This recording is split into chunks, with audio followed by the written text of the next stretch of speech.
I'm in the trenches with my rifle, Durag for the title. Deertag in the clouds, make you question the Bible. This deadly podcast will make you threaten your rivals. Drew Montana and I am Ali, straight finessing your idols. Hey!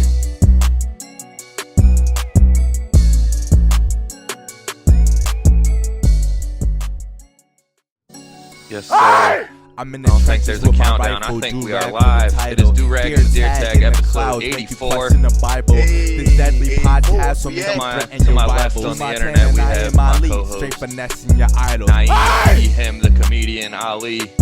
Give it up for him. And under me, man, it's a very special guest returning to the show. 3 weeks out from beating somebody's ass, my man Justin, the guitar hero, Jaynes. What's up, guys? How you doing today? Let's go, man. We're excited to have you back good, on. Justin? Yeah, man, everything's good right now. Everything's coming into place. 3 weeks out. Couldn't ask for a better camp. Feeling great. Ready to go. Ready to get this W here in a couple weeks. Let's go, man. Yeah, bro, you look great. You look dangerous, man. You look real dangerous right now. It's the beard, man. It's the lion's mane, bro. Hell yeah. Dude, Justin, ask Naeem. I looked like you about 2 days ago, and I just shaved it off, man. We were fucking twins. Yo, literally 2 days ago. Could have been the best podcast ever. Damn, man, you fucked up, dude. You went from looking like a man to looking like a kid, bro. What the fuck? I know. My girl saw it yesterday. She's like, I don't even like you anymore. I'm like, shit. Ah, shit. I gotta fix it, man. Hell yeah.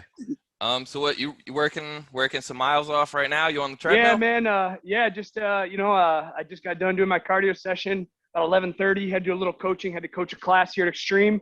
I'm gonna walk while I'm talking to you guys, and once I'm done, I'm hitting the miles. Got to get about an hour, maybe 2 hours in on the treadmill. Call it a day, baby. I'm gonna be in shape for Carl Deaton, no doubt. Hell yeah. What's the weight looking like right now? I'm like 175 right now, which is shooting range for me. Like, well, I like to be around 170 week of. So I'm just fucking eating, man. I'm eating good, getting my protein in good, and like I said, just trying to be strong for this. Hell yeah. I can tell your energy's up too. That's the great thing. I'm running off like 1,000 milligrams of caffeine this morning. I'm fucking ready to go, boys. I'm ready to fucking run through walls today. Let's do it. Yeah, bro. I had some shit for you, man. Last time we talked to you, I'm sure you've talked about this a million times by now, but it was you were telling us you were betting it all against Rosa. Yeah. The fight, which I think you could have won, man. I actually just rewatched it before we did this show. You were fucking him up a lot of those situations. Unfortunately, I made a couple, mistakes. I made a mistake in the second round settling.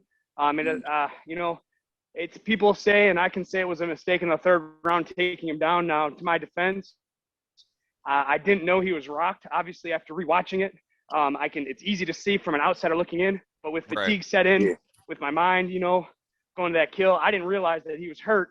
And I was like, fuck it, I can take this motherfucker down and sub him in the last couple minutes. And, sorry, hold on a sec.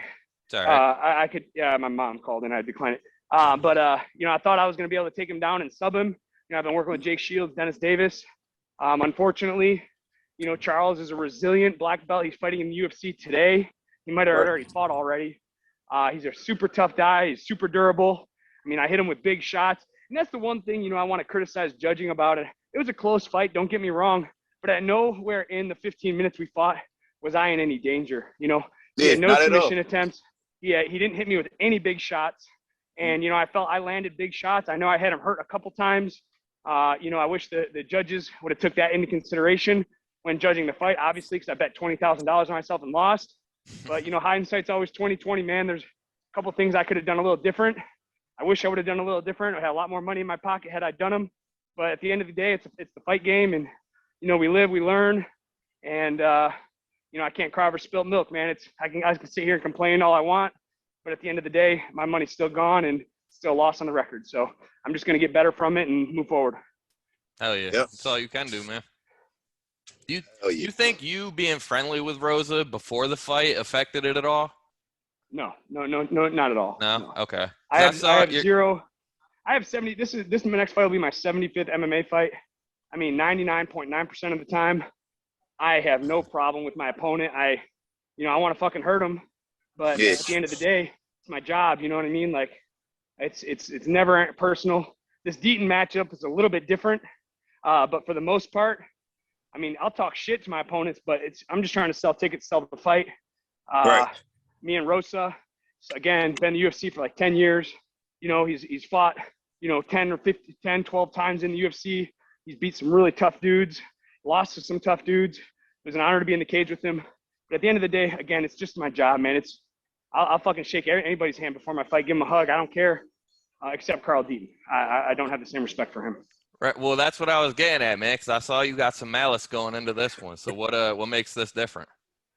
Well, what makes this different is, Carl and I are both from Michigan, and I like to support and help anybody that's trying to, build in their career, because I've already been there. I've done it all. I fought for every big organization. I fought for World Series of Fighting / PFL. I fought for Bellator. I fought for the UFC. I have wins in all of them, and I see guys like Carl coming up that just need that break, and last year Carl hit me up, shot me a text. He's like, hey man, I want to come train with you, this and that. And I was like, all right, bet, come on through. He comes to Vegas. He starts working with my coaches. He starts working with my teammates. He starts working with me in particular. And then he does some fucking crazy shit at the gym, which, I don't like to get into people's business. You can ask him why he got kicked out of the fucking gym. But long story short, he did some crazy shit at the gym, like fucking outlaw shit. We kick him out of the gym. A week later, he's calling every Michigan promotion. I had 2 or 3 promoters hit me up in the same day asking to fight Carl Deaton. And I'm like, what the fuck? Wait a second. And the first guy was like, no. I was like, that's my boy. Like, we've been training together. I helped him train for his last fight. He helped me train for my last fight. Carl asked me to help him throughout his camp. I did when I could, but again, I was getting ready for my fight too. So, and then, so when he got kicked out of the gym, he must have felt that he could beat me somewhere. Next thing I know, Maria Sinclair from Michigan, she's hitting me up. She's like, hey, you want to fight Carl Deaton? I'm like, no, that's my boy. Pete from Causeway Bay TWC hits me up. Hey, you want to fight Carl Deaton? I'm like, no, that's my boy. And then fucking Mike Pidelli from WXC hits me up. Hey, you want to fight Carl Deaton? I'm like, what the fuck are 3 people hitting me up in the same day? Like I said, Carl went out there after he got kicked out of the gym, hit up all the Michigan promoters to fight me, which that's some Bush League shit. Tell me he's going to end my career. Fuck that motherfucker. That motherfucker came to my house and we had dinner, fucking smoked pot together. Like, I invite you to my house. That's personal to me. And I confided in him, being from Michigan, like, hey, look, I went through these hardships to get where I'm at. He confided into me some shit and then challenged me to a fight, telling me he's going to end my career. Fuck that motherfucker. Yeah, he's you a fucking snake. Like that. You don't do He's a shit fucking like that. snake. You don't know. No, why? You contact me for help, and then you're gonna tell me you're gonna end my career? Fuck you, motherfucker. You're trying to take money, or you're trying to take food off my kid's plate. Nah, this is personal, dude. I hope that I injure him enough to where he can never fight again. Let's go. Let's get it. And at the same time, he's trying to build the name off of yours. He's using you for promotion. Like, fuck exactly. That. Fuck dude, that. we had the same coach, the same head coach. Not like, oh, we trained with the same guys. We had the same motherfucking head coach. I'm looking at Dennis Davis across the mat right now. That's my coach. That's who cornered Carl and coached him for his last PFL fight. Actually, in Carl's defense, I thought he won his last PFL fight. I didn't like the decision, but regardless to that, you want to challenge me, motherfucker? Nah. I get salty, man. I'm super petty. If I do somebody a solid and they try to fuck me back, I'm super petty. And listen, it's warranted. Yeah, hell yeah, it's warranted. Listen, if you look out for somebody and then they fucking stab you in the back like that, that's some disloyal shit. You can be as petty as you want. Yep, I agree. I agree 100%, dude. And like I said, I want to see all my friends. I want to see all my teammates do well. But fuck this motherfucker. I hope after this fight he never fights again. He's a fucking snake in the grass. Some snakes slither through the grass. This motherfucker will come to your house and fucking slither in. He's a fucking piece of shit person. You know what I mean? Like I said, me and Troy Lamson had beef, 5-6 years ago, but it wasn't personal. It was, he was the best. I was the best. He thought he was the best. I thought I was the best. We talked shit back and forth. If Troy walked in the gym right now, I'd give him a hug. I end up beating him in a 5-round decision, but it wasn't personal. You know what I'm saying? It was just business. This is fucking personal. He's trying to end my career, take food off my kid's plate. And that's not going to fly around here. Hell yeah. I like that, man. I think that's going to help you out in the fight too. Fucking a little bit of extra motivation for sure. Well, I'm excited. That's definitely going to help. That's 100%. You know how much sting that's going to put behind every punch you kick? That's definitely going to help. Hell yeah, no doubt, man. And I'm gonna have my son in my corner, so and that's not taken away from Carl as a fighter. Carl's a tough motherfucker, dude. 15-5. He's fought some tough guys, fought in some big shows, fought in the PFL last year. Like, I'm not taking away from his skill set. Oh, this guy fucking sucks. He doesn't suck. He's a great fighter. He's very strong. He's very athletic, very powerful. He's gritty. He has chin for days. I've seen him get fucking blasted and just walks right. He's like a fucking Neanderthal. Like, you can hit him with a baseball bat on the head. He's gonna walk through it. But guess what? It don't matter. I don't give a fuck. I'm gonna keep cracking this motherfucker till he can't stand or until the referee stops it, man.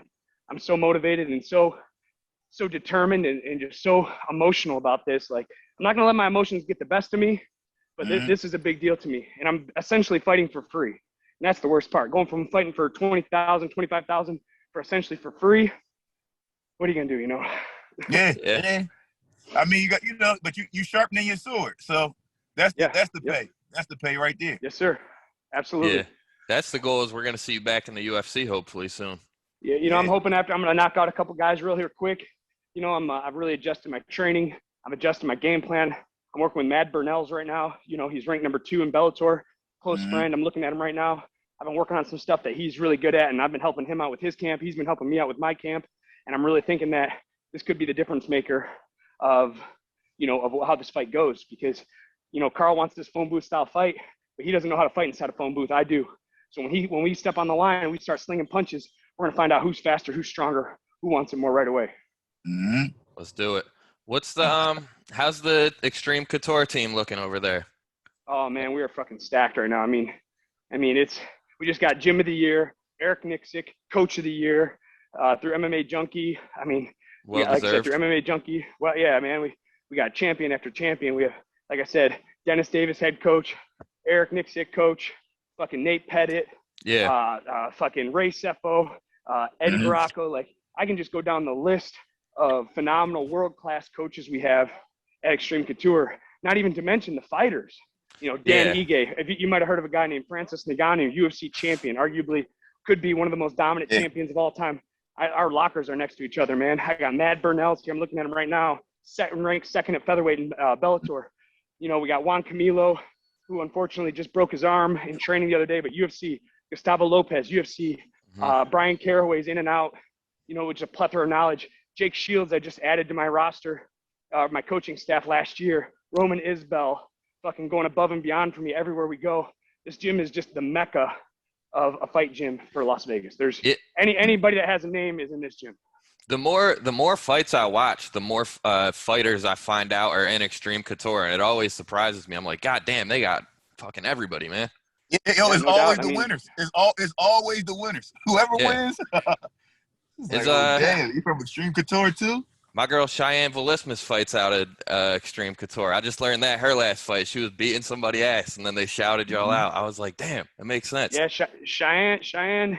She has some personal issues going right now with her soon-to-be ex-husband. I haven't seen her in a while. She started here as an amateur.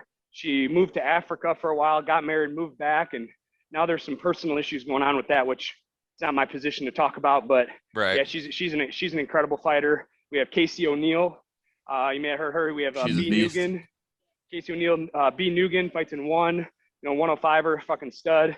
Just turned on the mat. Taylor Gordado, she just fought Kayla Harrison in the PFL for the PFL championship. She was here this morning. She might still be here right now. Like, we have Misha Tate. I just rolled with Misha Tate on Friday. Like, Johnny Nunez, her boyfriend. Like, if anybody has any weight or clout in the UFC, they're at Extreme Couture right now. Right. That's awesome, man. Who's the main guys you spar with in there? And I wanted to ask you, like, your views on sparring leading up to a fight. Well, right now I'm really working with Mads Burnell a lot because him and Carl, Carl's the Walmart version of Mads. Like, Mads is just his style, just better in every single way. So I get used to sparring this badass motherfucker. Carl's going to be a cakewalk. Right. Nick Perez, one of the he's 0-0 as a pro, but he's a cop in Vegas. I've been sparring with him a lot because he's a gritty motherfucker. Roman Isbell, former pro fighter. Unfortunately, he got poked in the eye, lost vision in the eye, so he's coaching now, but I'm sparring with him. Dennis Davis. When you step on the mat to spar, there's 30 guys here you have the choice of. Right. So I can't say that I'm training with one or two in particular, but all of them as much as I can. Right. Right. What's your views on sparring in camp? Do you spar hard? Do you take the Max Holloway approach? I think you I spar hard. spar. You're a gangster. Yeah, I mean, as I get older, I had my first MMA fight when I was 17 years old. So that's almost half my life ago. My head, I'm kind of getting over sparring hard. I'm 32 years old now. This Yeah. will be my 75th MMA fight. Like, I'm kind of over sparring hard. Maybe once every other week leading up to a fight, I'll get in there and mix it up. Make sure I have headgear on. Make sure we're putting on 12-ounce gloves, in case I get cracked. And but as for dude, I'm a fighter, man. I've already been through the wars. I don't fight for free anymore, so I don't like to get in gym wars. If I think someone wants to put it on me, and you get those guys that come in here like, oh, he was in the UFC, like, I want to try and put it on him. Fuck you, motherfucker. Like, I'm good. I'll go with somebody I trust. Like Mads puts it on me, whoops my ass up and down the mat, but he's not hurting me. He's not physically hurting me. He's mentally breaking me. He's not physically hurting me, and that's what I need to get to the next level, to get better. Hell yeah. Yeah, like you said, at this point in your career, it's just about like you said, I think you're beyond seeing how tough you are. You got that. Yeah. That's there. Yes, You've been doing it this long. You don't got shit to prove to yourself. But I do have a question also in line with sparring. So I heard you said you spar with everybody. I know a lot of guys like to spar with heavier weights so that when they fight at their own weight, the punches or the kicks aren't, it's not as devastating because you've been going with heavyweights or light heavyweights, whatever the case may be. Do you prefer that, or do you prefer to just spar people at your own weight? He spars Francis Ngannou every day. Yeah, me and Francis, we're fucking in here banging with 12-ounce gloves on. No, there's a catch can to both sides of that. The bigger guys, although they're going to be heavier, they're going to be harder to take down and harder to hold down. They're a little bit slower. So it's good. I think it's good to mix it up, especially if in the later rounds, like early on, I like to go with like a 70 or an 85 or a big 55 like me, because I'm a 45 pounder. But like Montel Williams, for instance, he's a good sized guy, hard to take down. I go with him, say, first round, second round, third round. By that time, I'm pretty fatigued. I want a guy that, I can control a little bit more, but is going to be a little bit quicker. So maybe another 45 or something like that. There's benefits to sparring with both. Again, avoiding that big power shots from the bigger guys. But then in the same sense, I go with Cody Stamen. Speaking of another guy from Michigan, fucking stud, top 15 in the UFC. Another beast. Another beast that, me and Cody used to train together as an amateur back in Michigan. He'd come down to Olivet College. Long story short, he moved to Vegas. He's training here with me now. Going with him, like, that's a touch sparring match, and we play tag, sticking with the jab cross, and I'll get hit 25 times by that motherfucker compared to one big shot by a 70 pounder and 85er. You know what I mean? It's just a speed difference. Dude, not to like take your time with my fucking combat stories, but I started kickboxing 3 months ago, and we sparred pretty hard in there. Dude, I got kicked by a heavyweight today for the first time. He hit me with a question mark kick. This guy, he's got a fight coming up in 1. I forget it, Cam something. But I was like, dude, what are we doing? Like, I don't mind sparring with like the dudes that are around my size. I'm like 170, 180. Yeah, I was like, what the fuck are we, like, this isn't even fun anymore. Also, he's a professional fighter, so he was doing like matrix shit beforehand, just like playing around, and then at the end of the round he question mark kicked me in the head. I'm like, all right, we're done here. We're done here. Yeah, dude, it's funny that you say that, because the question mark kick is such a dangerous kick. I just got hit by one on Tuesday by Max Raxkoff. Again, another world-class fighter, fought in UFC once on short notice. Fortunately, he had gas tank issues, but dude, this guy's striking's coming along. He's probably the best grappler in the gym. Where's he fighting at now, man? I've been interested to see him again. He's looking to get into the PFL tournament next year. So I think if Max gets in the tournament and he's in shape, no one's going to be able to hold a candle to him. He gets on your back, the fight's over. It's fucking incredible how good he is. Yeah, I didn't like that, how they got rid of him in the UFC so quick, because, well, I mean, what was the issue? He was hurt, and then he just gassed out, man. He took a fight on short notice. Right. He kind of expended all his energy in the first round. He survived through the second round, and he just couldn't answer the bell in the third round. I mean, it happens. The guy's as tough as nails. He's one of the best in the gym, if not the best grappler in the gym. So I don't think that fight was a good place to see him, because a lot of people, that's the first time they saw him. So it kind of put a bad taste in their mouth. Let me tell you this guy's an incredible wrestler. He is an incredible grappler. His striking is becoming so dynamic and long, and He's becoming so unpredictable. He's starting to mix his striking in with his grappling. This guy's going to win the PFL championship next year. I hope he does, man. Yeah, I want to see him make a comeback. I really think he does. Like I said, I've trained with some of the best guys in the world, and like I said, Max is world class. He's a great, honestly, and this is a little personal. Like, I'm not saying I'm glad he lost, but he changed, man. When Max first came to the gym, he was very arrogant, very cocky. Him and I didn't really get along, butted heads a lot. But since that, his whole demeanor's changed. He's become an incredible training partner. He's somebody that I can go to for advice in striking, in grappling, in wrestling. He's somebody that I'm really happy to call teammate and call friend. That's awesome, man. Yeah, that's great. Speaking of cockiness, right? When I used to box amateurs, let's say 2 or 3 days before the fight, or maybe let's say at the most a week out, I would find somebody that I knew I could dominate, right? I knew I could beat, just to give me confidence going into a fight. Have you ever done that? Have you ever sparred somebody knowing all right, I got this guy? Absolutely. And I mean, you got to think. No, you're exactly right, and that's 100%. And it's very important. Here's the thing: I can come in here and go with Mads Burnell 5 rounds a day, and I'm gonna get my ass whipped. Well, here's the thing: then you get used to getting your ass whipped. You know what I mean? Exactly. You're not whooped. If you start getting used to getting your ass whooped, and then you start losing in a fight, and well, fuck, this is normal. I'm used to this. You're just gonna concede. You need to have those rounds to where you get your ass whooped, then you can come back and win the next round dominantly and finish. I mean, it's MMA and wrestling and fighting is so funny like that. Like, there's so much mental stuff you need to focus on. You can't get your ass whipped every round, but then in the same sense, you can't win every round either. You know what I mean?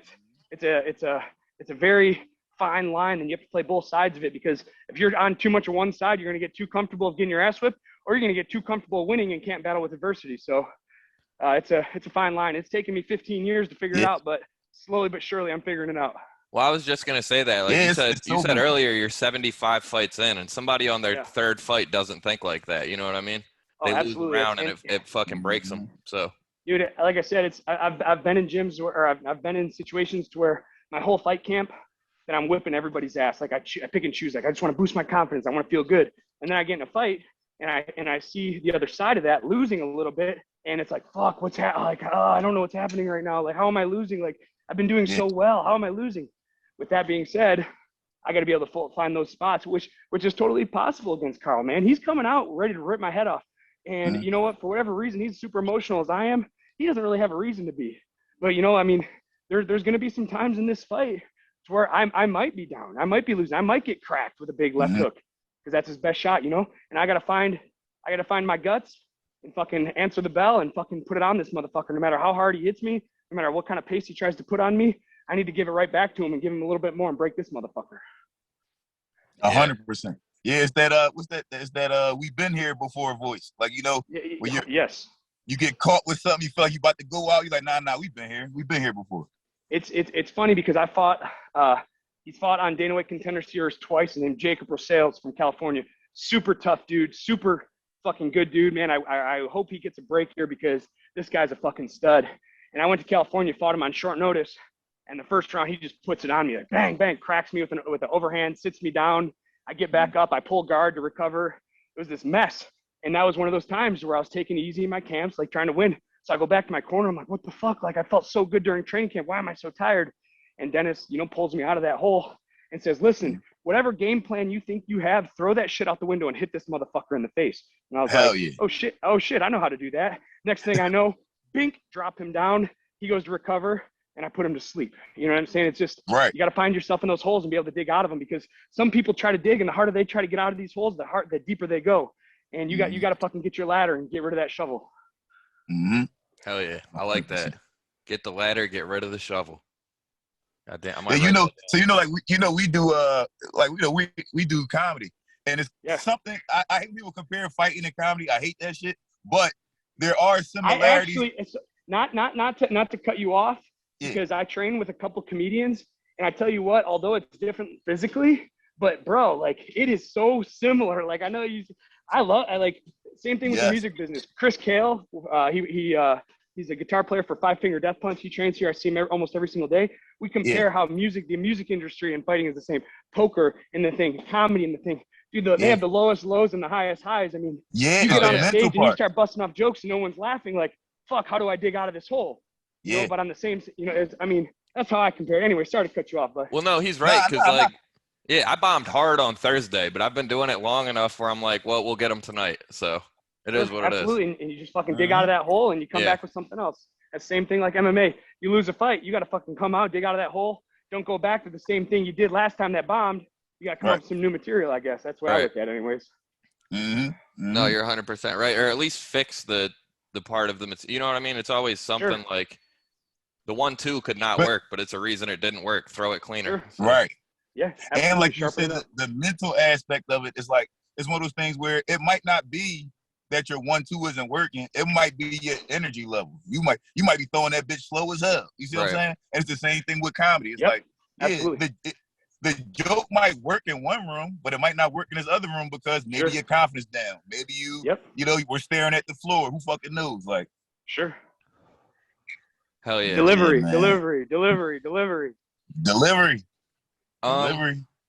only had a few more questions I don't want to keep you too long. I know you're working out. You're good, dude. You're good. It's all good, bro. Who's your dream fight at lightweight, like all time and right now that's still fighting? Clay Guida, 100%. It's not even a thought in my head. I think you told us that last time, actually. Fuck yeah. I'll say it every time, even after he retires. It's funny because, dude, this guy, the thing I respect and love about Clay, before I was, you know, when I was an amateur, I went to watch Randy Couture fight. I went up to Toronto, and Clay was there. You know what?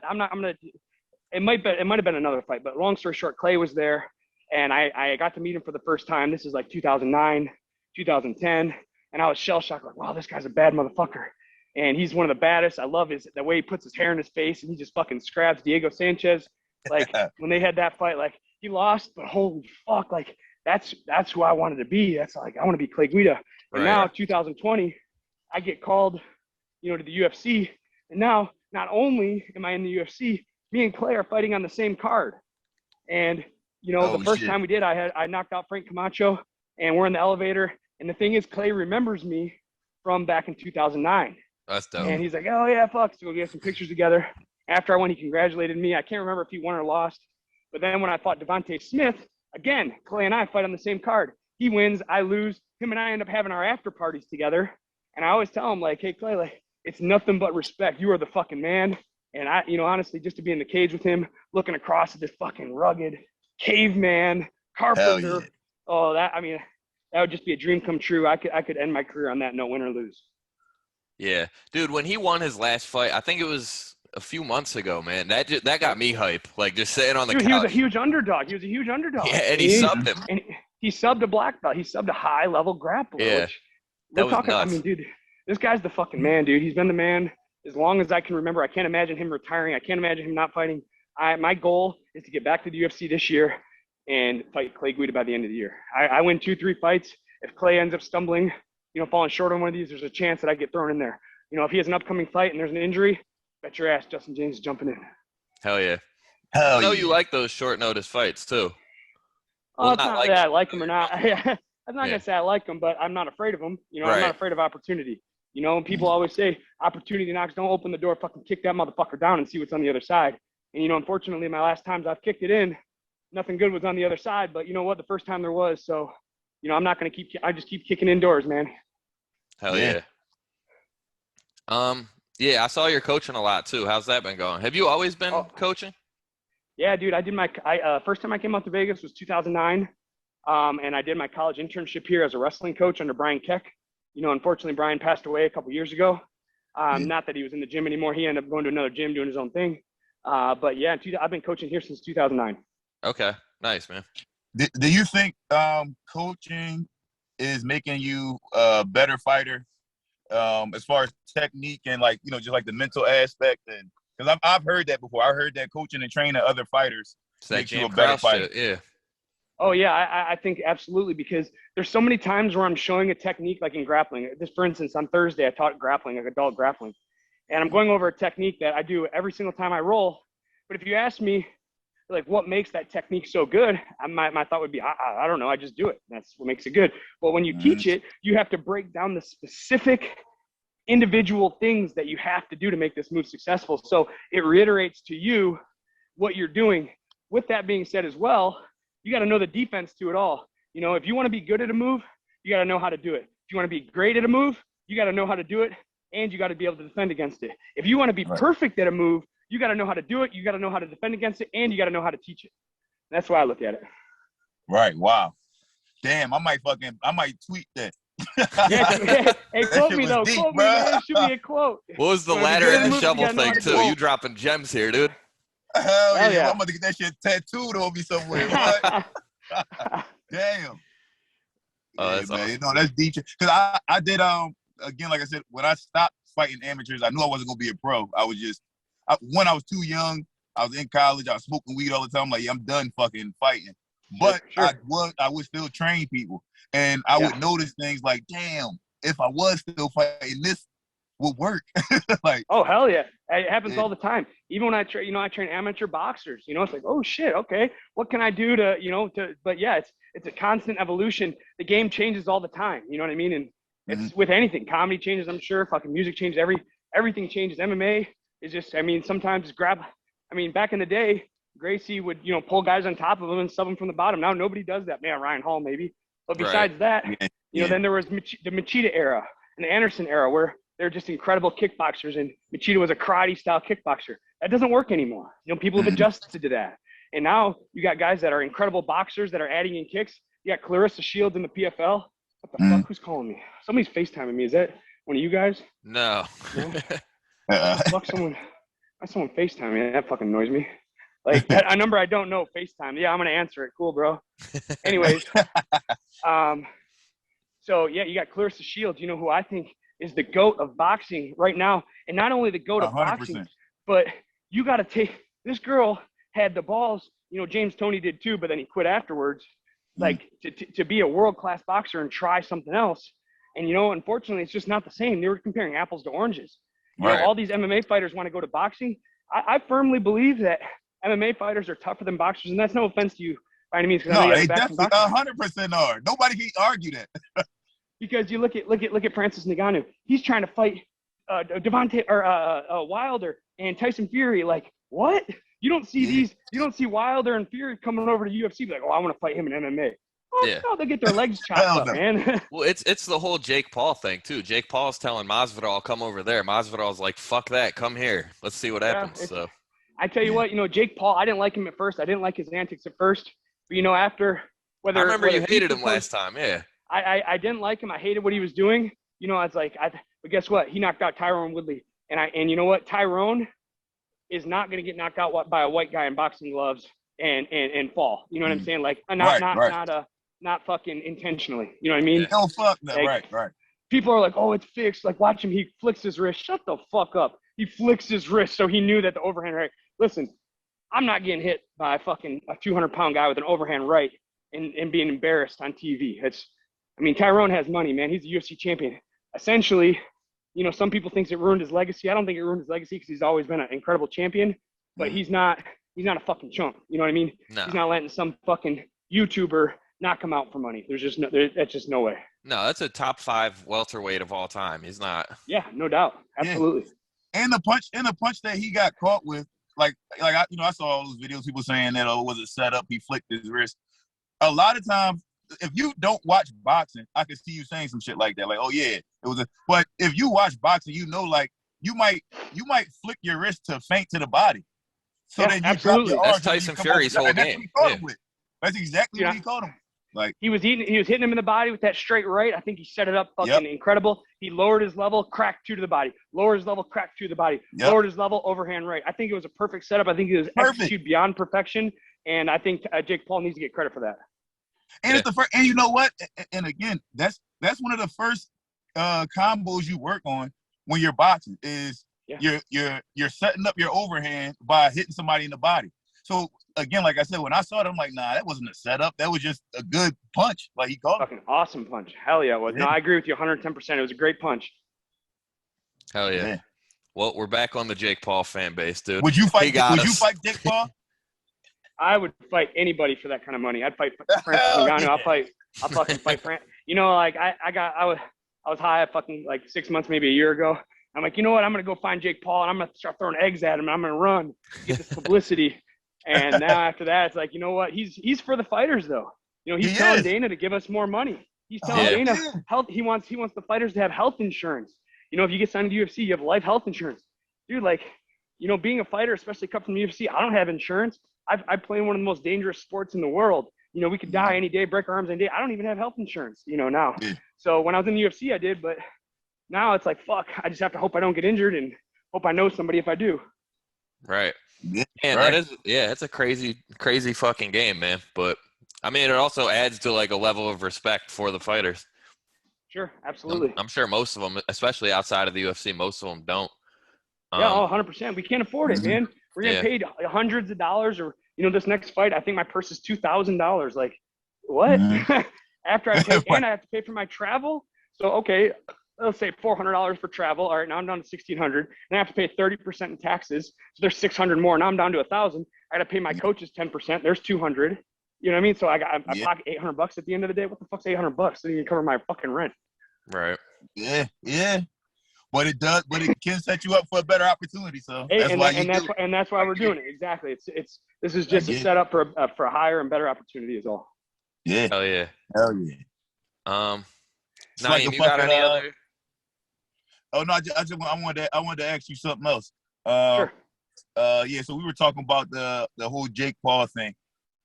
Why hasn't any MMA fighter who's not even an MMA fighter, anybody that's famous that does some type of MMA, why haven't they started challenging other people? Like, what do you think that'd be the good twist? Like, just somebody who's somewhat famous, maybe somebody that's at your gym, if anybody's at your gym that's famous, or like the guitar player guy you said, he should just come out and just start challenging fucking other famous people or boxers, or do the reverse Jake Paul, kick somebody in the face, you know?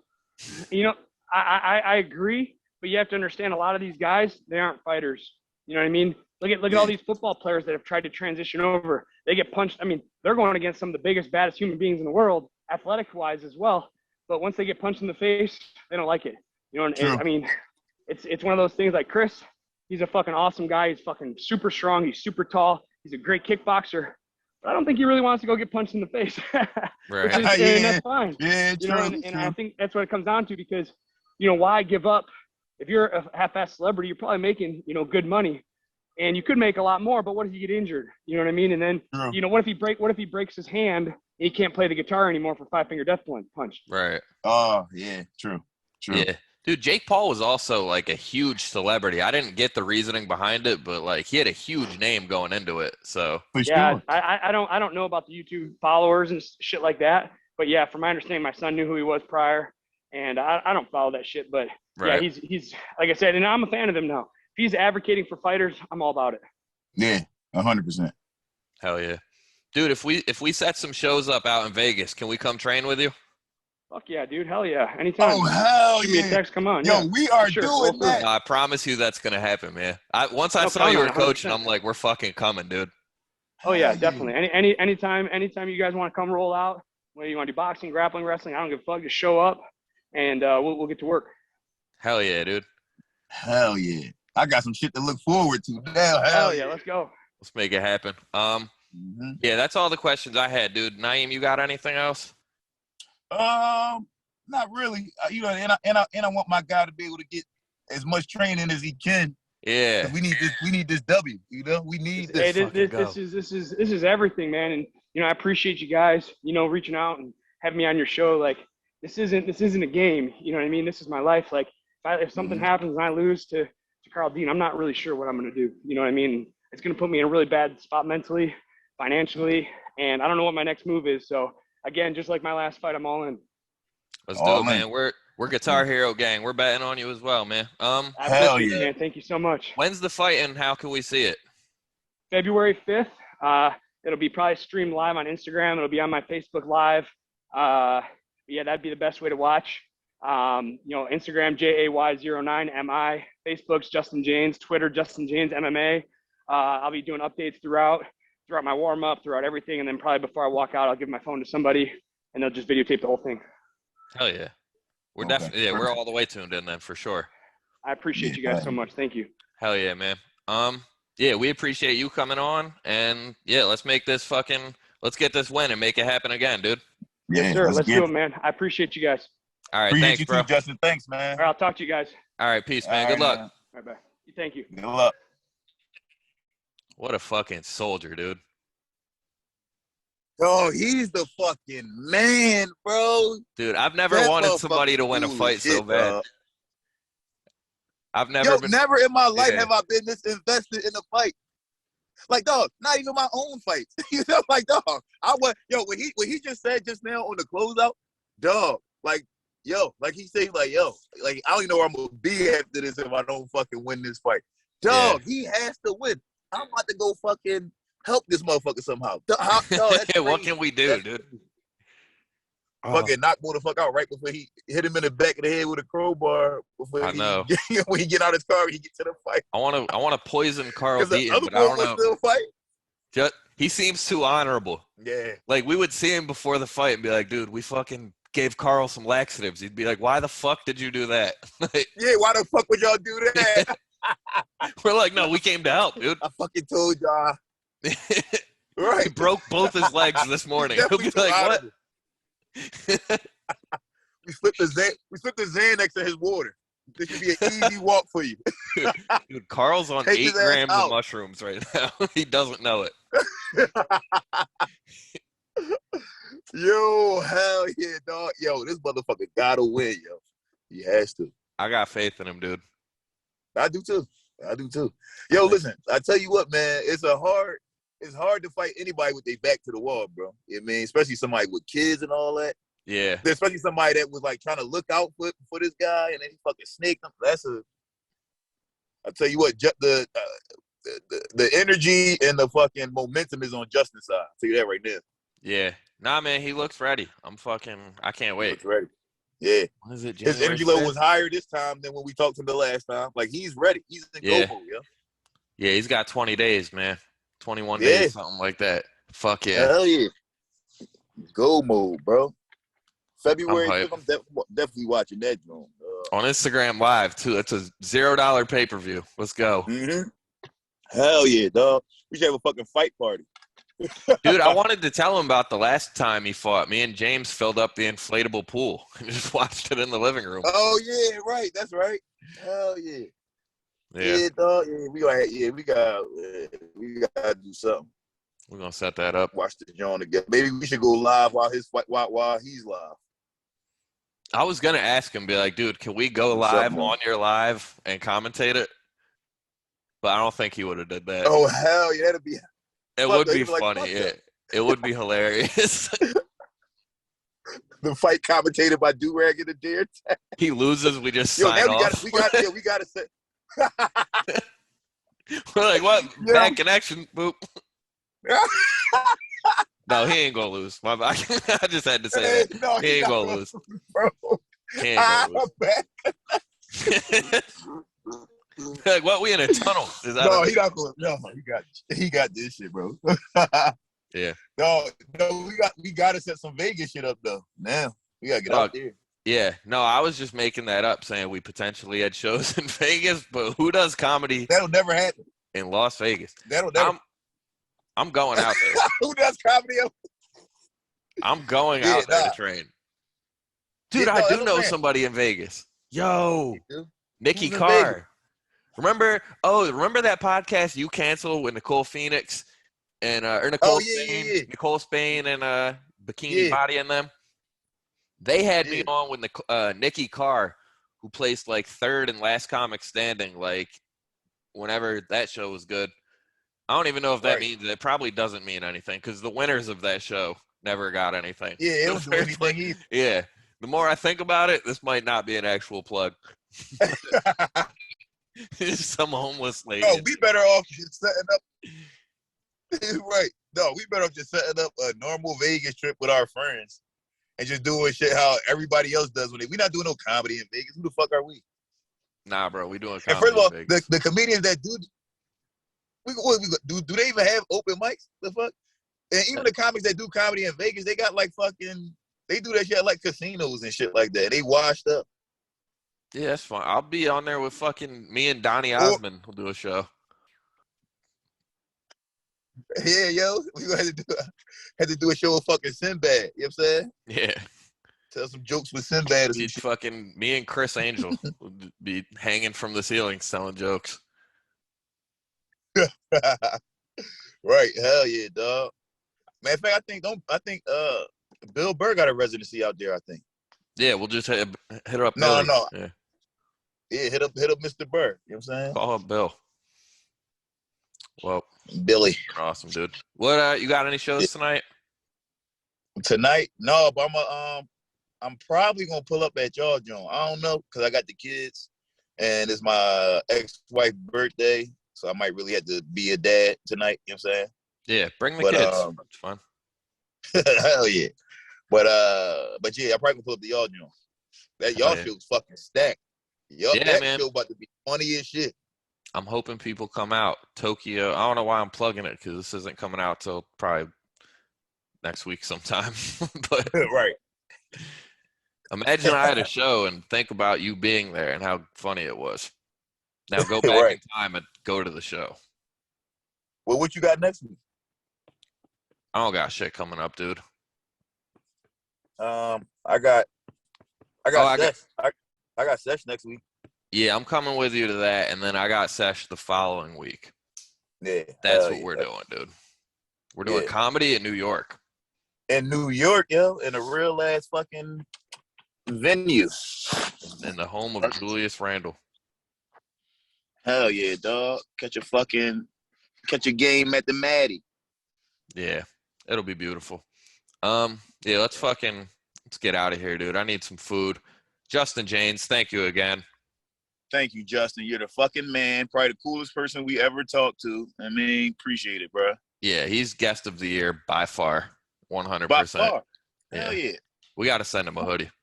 Hell yeah. Who got it? Who just got it last year? Sam? Yep. Who got it? Yeah, fuck Sam. It's all about Justin. Title's been stripped, yeah.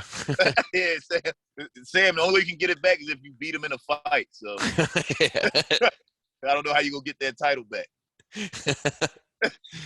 Yeah. No, we need more people that can fight. Oh, dude, also the UFC card is about to start. So I'm going to go watch that and enjoy some goddamn. I'm at my uncle crib now. My son still at Josh is getting the cut. I'm going to go in there and do the same. Watch the fight with him, eat. I'm all tuned up now to talk to Justin. Right. Yeah, dude, go shadow box, fucking enjoy your life, dog. I'll see you later tonight. Listeners, now me and Naeem are just having a personal conversation, so thank you all for listening to that. Yeah, thanks for listening. We about to start talking about how our moms are doing this shit. You know what I'm saying? Yeah. But after we stop this, gang.